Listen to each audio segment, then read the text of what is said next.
Hello students, before starting 6.2, we will discuss some basic things. See this figure 6.18. So in this figure, angle 1, angle 2, angle 7, angle 8 are called exterior angles, while angle 3, angle 4, angle 5 and angle 6 are called interior angles. So इसमें जो भी two lines कौन कौन सी line M और N, यदि इनके बीच में जो भी एंगल होंगे उनको हम कहेंगे इंटीरियर एंगल, और जो ये लाइन के आउटसाइड होंगे उनको हम कहते हैं एक्सटीरियर एंगल। सो यहाँ 1 2 7 8 जो है वो एक्सटीरियर हैं, और दोनों लाइन के बीच में कौन से हैं 3 4 5 6, ये एंगल्स जो है वो इंटीरियर एंगल्स हैं। Now corresponding angles. So angle 1 and angle 5 कैसे, जैसे ये 1 जो है लाइन के ऊपर है और ट्रांसवर्सल लाइन एल जो है ट्रांसवर्सल लाइन है, तो ट्रांसवर्सल लाइन के 1 जो है लेफ्ट साइड है, ऐसे ही 5 भी है इस लाइन के ऊपर है लेफ्ट साइड में है। तो यहाँ 1 और 5 जो है वो कॉरस्पॉन्डिंग एंगल्स हैं। ऐसे ही 2 और 6, यहाँ 2 जो है वो लाइन एम के राइट साइड में ऊपर है और ट्रांसवर्सल के राइट साइड है। ऐसे ही यहाँ भी 6 जो है वो लाइन एम के ऊपर है और ट्रांसवर्सल लाइन के राइट साइड है। सो 2 और 6 जो है वो करस्पॉन्डिंग एंगल्स है। ऐसे ही यदि 4 और 8 को देखें तो वो लाइन एम के डाउन साइड है, ऐसे 8 जो है लाइन एन के डाउन साइड है और दोनों सेम साइड में है, तो ये क्या हो जाएंगे करस्पॉन्डिंग एंगल्स। सिमिलरली 3 एंड 7 हो गए। Now alternate interior angles. Angle तो अल्टरनेट है लेकिन क्या है इंटीरियर है, इंटीरियर मतलब दोनों लाइन के बीच की एंगल की बात करेंगे। सो एंगल 6 और एंगल 4 ये दोनों क्या है, एक अल्टरनेट मतलब एक लाइन के लेफ्ट में रहेगा और एक राइट में रहेगा, और इंटीरियर मीन्स इन दोनों लाइन के बीच में होगा। तो यहाँ एंगल 4 जो है वो ट्रांसवर्सल लाइन एल के लेफ्ट में है और 6 जो है वो ट्रांसवर्सल लाइन एल के राइट साइड में है, बट दोनों ट्रांसवर्सल लाइन के अपोजिट साइड है, एक लेफ्ट में है और एक राइट में है।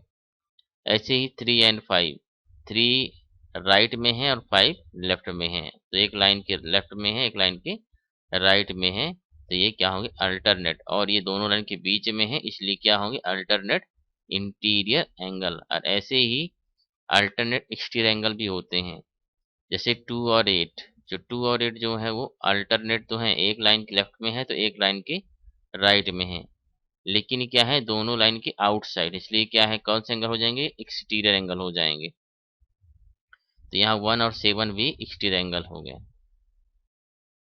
Now interior angles on the same side of the transversal. Interior angles मतलब जो भी एंगल्स होंगे टू लाइंस के बीच में होंगे, ठीक है, और सेम साइड होंगे, मतलब ट्रांसवर्सल लाइन के एक साइड ही होंगे ये। तो जैसे 4 और 5 हो जाएंगे, तो 4 और 5 जो हैं और 3 और 6 जो हैं वो इंटीरियर एंगल्स हैं same side of the transverse. और इन्हीं एंगल्स को एलाइड एंगल भी कहते हैं, कॉन्सिक्यूटिव इंटीरियर एंगल्स भी कहते हैं और को इंटीरियर एंगल भी कहते हैं। Now we will discuss about axioms. Now first axiom 6.1, if a ray stands on a line then the sum of two adjacent angles so formed is 180। सो इसमें यदि वन लाइन है और इसमें एक रे स्टैंड कर देते हैं, ये होगा एक रे स्टैंड कर देते हैं, इसको ले लेते हैं ए बी सी पॉइंट और इसको ले लेते हैं पॉइंट डी। सो AC जो है एक लाइन है और इसमें कौन सी रे स्टैंड है DB रे स्टैंड है। तो कह रहा है कि sum of two adjacent angles so formed is 180 degree.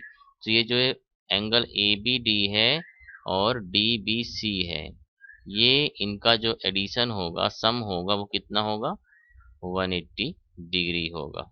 Now axiom 6.2, if the sum of two adjacent angle is 180 degree then the non common arms of the angles form a line। ये just 6.1 का opposite है, मतलब कहता है कि यदि two angles का सम, जैसे इसको ले लेते हैं ए इसको बी, इसको सी, इसको ले लेते हैं डी। तो कह रहा है कि यदि ए बी डी और डी बी सी का जो एडिशन है वो 180 डिग्री है, तो नॉन कॉमन आर्म कौन कौन सी हैं? एक ए बी है और एक बी सी है। तो ए बी और बी सी किस फॉर्म में होंगे? वो लाइन के फॉर्म में होंगे। कह रहा है कि यदि टू एंगल्स का सम 180 डिग्री है, तो जो नॉन का ये जो डीबी जो है कॉमन आर्म है, और डीबी के अलावा जो ए बी और बी सी है वो नॉन कॉमन आर्म्स है। तो नॉन कॉमन आर्म्स इस कंडीशन में एक लाइन को ड्रॉ करेंगे, एक लाइन को फॉर्म करेंगे। Now exam 6.3, if a transversal intersect two parallel lines, then each pair of corresponding angles is equal। मतलब यदि टू पैरेलल लाइंस हैं और इनको एक ट्रांसवर्सल लाइन क्रॉस कर रही है, तो जितने भी corresponding एंगल्स होंगे वो क्या होंगे? इक्वल होंगे। तो corresponding कौन कौन से होते हैं इसमें? यदि यहाँ 1 है तो ये वाला इसका corresponding होगा, ऐसे ही इसका corresponding यहाँ होगा। हाँ, जैसे अपने पहले बताया है, यहाँ पास ये corresponding एंगल्स हैं 1 5 2 6 4 8 and 3 7।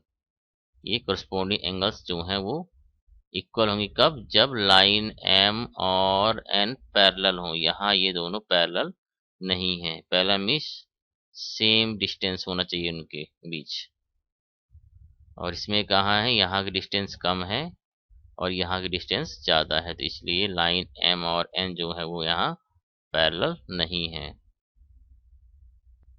Axiom 6.4, if a transversal intersect two lines such that a pair of corresponding angles is equal, then the two lines are parallel to each other। ये जस्ट अपोजिट 6.3 का है। कहता है कि यदि ट्रांसवर्सल जो है वो टू लाइंस को इंटरसेक्ट करता है और इसमें यदि कॉरस्पॉन्डिंग एंगल्स इक्वल हैं, तो ये दोनों लाइन पैरेलल होंगी। लाइन एम और लाइन एन जो है वो पैरेलल होंगी कब? जब करस्पॉन्डिंग एंगल इक्वल होंगे। इसमें क्या था? यदि दोनों लाइन पैरेलल हैं तो करस्पॉन्डिंग एंगल्स क्या होंगे? इक्वल होंगे। यदि इसमें क्या है? यदि करस्पॉन्डिंग इक्वल होंगे तो ये लाइंस क्या होंगी? पैरेलल होंगी।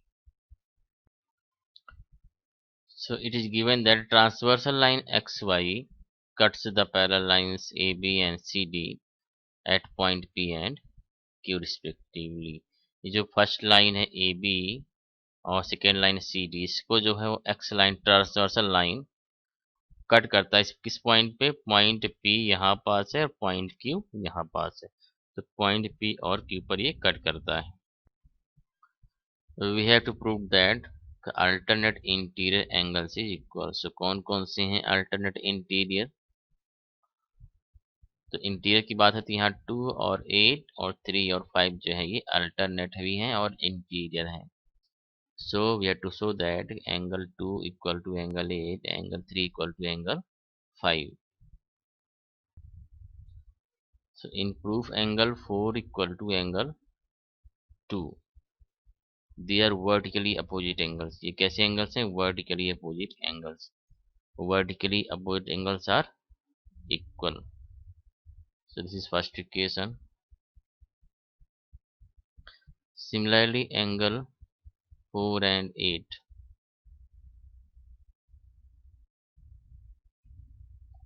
These are corresponding angles and corresponding angles are equal. Equation second. Now from equation first and second, here left sides are equal, then right sides are also equal. It means from equation first and second, angle 2 equal to angle 8. Angle 2 equal to angle 8. Now angle 1 and angle 3 both are equal because both are vertically opposite angles, and vertically opposite angles are equal। जो vertically opposite angles क्या होते हैं? Equal होते हैं। So this equation third.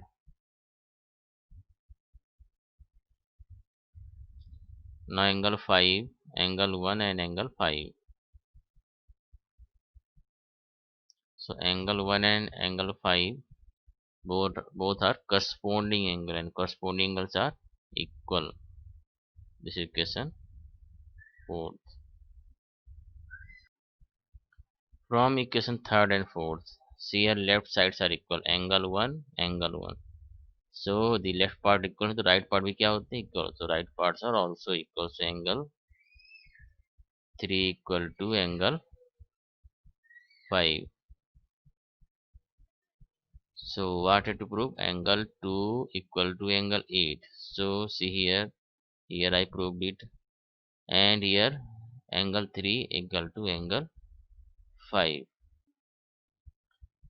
Hence angle 2 equal to angle 8 and angle 3 equal to angle 5.